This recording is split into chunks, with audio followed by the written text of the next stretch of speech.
अस्सलाम वालेकुम। उम्मीद है आप सब खैर खैरियत से होंगे। आज मैं बनाऊंगी बहुत ही मज़ेदार कड़ी। ये बहुत ही आसान तरीके से तैयार होती है, आप सबको ज़रूर पसंद आएगी इंशाल्लाह।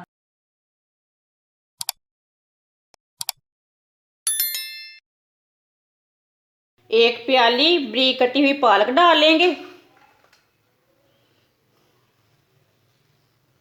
एक प्याली बरीक कटे हुए आलू डाल लेंगे। 2 सब्ज़ मिर्च बरीक कटी हुई। सब्ज़ मिर्च मैंने थोड़ी ली है, ज़्यादा नहीं ली, ये बहुत ही कड़वी है, बच्चों के मुंह में आती है। एक मैंने छोटा प्याज लिया है, इसे मैंने बरीक बरीक काट लिया है। प्याज डाल लेंगे। आधा चम्मच सूखा धनिया डाल लेंगे। आधा चम्मच नमक डाल लेंगे। आधा चम्मच पिसी हुई लाल मिर्च। आधी चमची हल्दी पाउडर। 1 पाव मैंने बेसन लिया है, बेसन डाल लेंगे।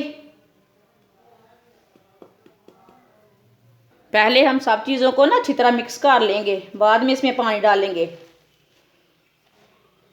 पालक में भी पानी है और आलूओं में भी पानी है, इसलिए पहले हम मिक्स कर लेंगे, बाद में जितने पानी की ज़रूरत होगी उतना पानी डालेंगे।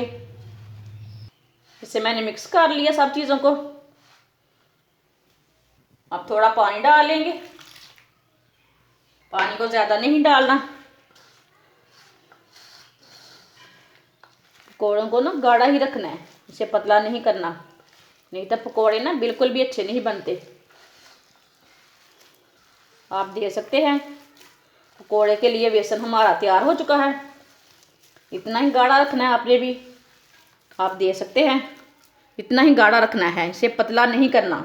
पालक में थोड़ा पानी रहता ना, इसलिए नमी छोड़ता, इसलिए इतना ही गाढ़ा रखना है इसे। अच्छी तरह मैंने मिक्स कर लिया। अब इसके जल्दी से पकौड़े तैयार कर लेंगे। फ्राई के लिए ऑयल लिया मैंने। ऑयल को अच्छी तरह पहले गर्म कर लेंगे। ऑयल हमारा अच्छी तरह गर्म हो चुका है। अब ना पकौड़े डाल लेंगे। पकौड़ों को ना मैंने हाथ से डालूंगी, इसे हमने चम्मच के साथ नहीं डालना, हाथ के साथ ही डालती हूँ। आप चम्मच के साथ भी डाल सकते हैं। ऐसे ऐसे छोटे छोटे पकौड़े तैयार कर लेने हैं। अब 2 मिनट के लिए एक साइड से पकने देंगे, बाद में इसे उल्टाएंगे। 2 मिनट हो चुके हैं, अब इसे उल्टा लेंगे। अब दे सकते हैं, ऐसे ही उल्टाते हुए ब्राउन कर लेंगे। आप कम ऑयल में भी पका सकते हैं।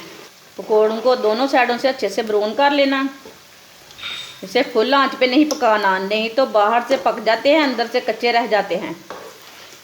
आप दे सकते हैं। पकौड़े हमारे तैयार हो चुके हैं, कितने ही अच्छे बने हैं।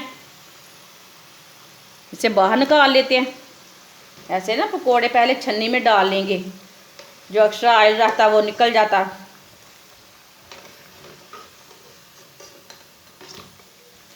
इसे प्लेट में डाल लेंगे। जो बाकी के पकोड़े हैं वो भी इसी तरह तैयार कर लेंगे। पकोड़े हमारे तैयार हो चुके हैं। 1 कप ऑयल, आप इसमें घी भी डाल सकते हैं। 1 चम्मच साबुत ज़ीरा, 1 चम्मच साबुत धनिया। दोनों चीज़ों को 1 मिनट तक पकने देते हैं। इसे लाजमी 1 मिनट तक पका लेना, पकने से इसकी खुशबू बहुत ही अच्छी आती है। 1 मिनट तक मैंने ज़ीरे और धनिया को पका लिया। 1 बरीक कटा हुआ प्याज डाल लेंगे। प्याज को ना हल्का सा ब्राउन कर लेंगे। इसे ऐसे ही चम्मच चलाते हुए ब्राउन करना। प्याज को मैंने हल्का सा ब्राउन कर लिया है। 2 चम्मच कुटा हुआ लहसुन डाल लेंगे। मैंने इसमें अदरक नहीं डाला, आप अदरक भी डाल सकते हैं। लहसुन को भी 2 मिनट तक पका लेंगे, साथ में हमारे प्याज भी अच्छे से ब्राउन हो जाएंगे। आप साबुत लहसुन भी डाल सकते हैं, सब्ज़ लहसुन भी डाल सकते हैं, वो आपकी मर्ज़ी है। लहसुन को भी मैंने पका लिया, आप दे सकते हैं। दोनों चीज़ें हमारी ब्राउन हो चुकी हैं। 1 बरीक कटा हुआ टमाटर डाल लेंगे। टमाटर इसमें 2 भी डाल सकते हैं। 5 सब्ज़ मिर्च डाल लेंगे। सब्ज़ मिर्च मैंने साबुत वाली डाली है। टमाटर को भी 2 मिनट तक पका लेंगे। टमाटर हमारे सॉफ्ट हो जाएंगे।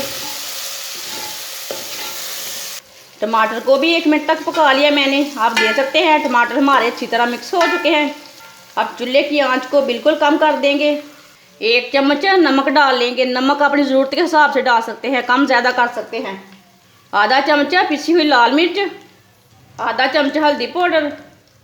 सब मसालों को ना 1 मिनट तक पका लेंगे। हल्की सी आंच पर मसालों को पकाना, जलने नहीं देना। मसालों को हल्की सी आंच पर मैंने 1 मिनट के लिए पका लिया है। इसमें पानी बिल्कुल भी नहीं डालना मसाले के अंदर। 1 प्याली बेसन डाल लेंगे। बेसन को हमने भूनना है। अब 3 मिनट के लिए बेसन को पका लेंगे। लाजमी बेसन को ना पहले पका लेना। लस्सी के अंदर आप कच्चा वाला बेसन डालते हैं ना, उसका टेस्ट अच्छा नहीं आता। जब भी आप कढ़ी बनाएं लाजम बेसन को ऐसे भून लें। इस तरीके से कढ़ी बहुत ही मज़े की बनती है, बेसन कच्चा नहीं रहता। हल्की सी आंच पर भूनना, बेसन को जलने भी नहीं देना। आप दे सकते हैं बेसन को मैंने 3 मिनट के लिए भून लिया है। अब चूल्हे को ना बंद कर देते हैं। थोड़ा सा ना बेसन को ठंडा होने देंगे, बाद में इसमें लस्सी डालते हैं। इसे गरम गरम में लस्सी नहीं डालनी, नहीं तो फट जाती है ना लस्सी। ये हल्का सा गरम रहना चाहिए। अब इसमें लस्सी डाल लेंगे। लस्सी मैंने घर में तैयार की है, आप दे सकते हैं। इसमें थोड़ा सा मक्खन भी है। आप बाज़ार की भी ले सकते हैं, लेकिन वो अच्छी नहीं बनती कढ़ी। लस्सी डाल लेंगे।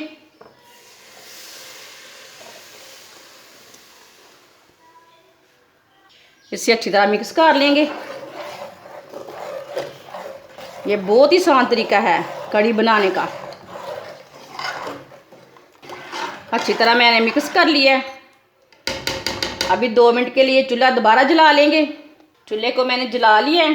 चूल्हे की आंच को ना मैं थोड़ा सा कम रखा है। चूल्हे की आंच को कम रखना। अब इसमें पकोड़े डाल लेंगे। सब्ज़ धनिया डाल लेंगे। आधा चम्मच गरम मसाला डाल लेंगे। अभी 2 मिनट के लिए ऐसे ही मिक्स करते हुए पका लेंगे। कढ़ी हमारी अच्छी तरह गाढ़ी हो जाएगी। आप दे सकते हैं बिल्कुल भी फुटियाँ नहीं बनी इसमें। यकीन माने कि ये कढ़ी इतनी ही मज़े की बनी है कि पूछे मत। आप दे सकते हैं कढ़ी हमारी गाढ़ी हो चुकी है। बेसन हमारा अच्छी तरह पक चुका है। आप ज़रूर कढ़ी बनाएं तो इस तरीके से बनाएं। लस्सी के अंदर बेसन बिल्कुल भी कच्चा नहीं डालना। अब चूल्हे को बंद कर देंगे। 2 मिनट के लिए मैंने पका लिया। चूल्हे को मैंने बंद कर दिया।